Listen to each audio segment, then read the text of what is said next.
आप सभी को जय मसीह की द बाइबल पोर्शन में आपका स्वागत है।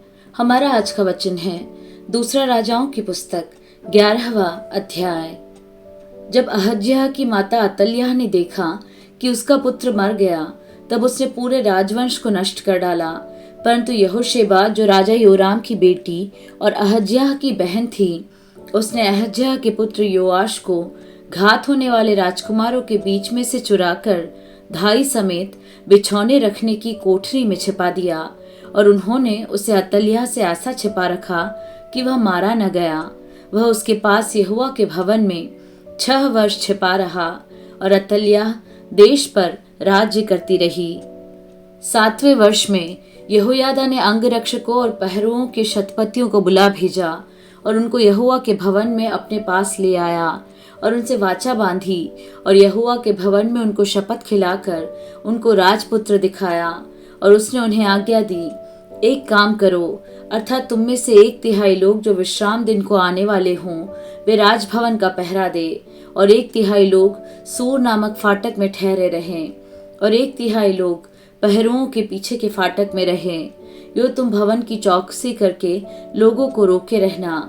और तुम्हारे 2 दल जो विश्राम दिन को बाहर जाने वाले हों, वे राजा के आसपास होकर यहोवा के भवन की चौकसी करें। तुम अपने अपने हाथ में हथियार लिए हुए राजा के चारों ओर रहना, और जो कोई पांतियों के भीतर घुसना चाहे वह मार डाला जाए, और तुम राजा के आते जाते समय उसके संग रहना। यहोयादा याजक की इन सब आज्ञाओं के अनुसार शतपतियों ने किया। वे विश्राम दिन को आने वाले और जाने वाले दोनों दलों के अपने अपने जनों को संग लेकर यहोयादा याजक के पास गए।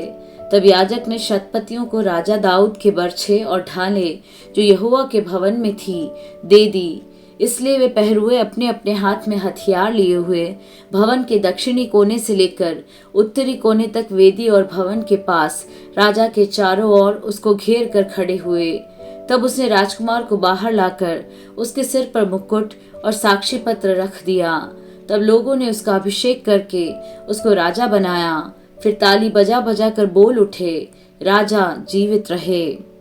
जब अतल्याह को पहरुओं और लोगों की हलचल सुनाई पड़ी, तब वह उनके पास यहोवा के भवन में गई, और उसने क्या देखा कि राजा रीति के अनुसार खंबे के पास खड़ा है, और राजा के पास प्रधान और तुरही बजाने वाले खड़े हैं, और सब लोग आनंद करते और तुरहियां बजा रहे हैं। तब अतल्याह अपने वस्त्र फाड़कर राजद्रोह राजद्रोह पुकारने लगी।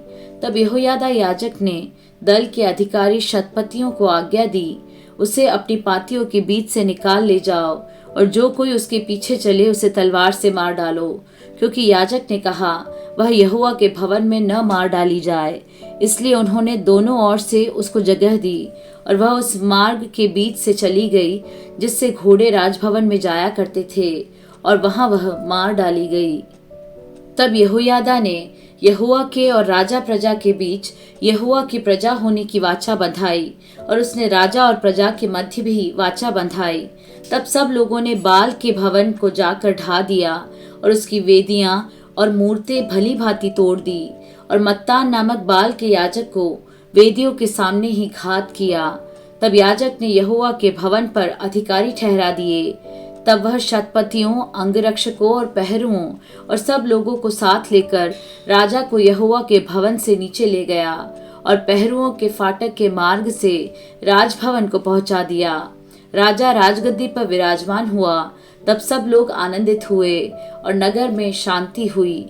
अतल्याह तो राजभवन के पास तलवार से मार डाली गई थी। जब योआश राजा हुआ, उस समय वह 7 वर्ष का था।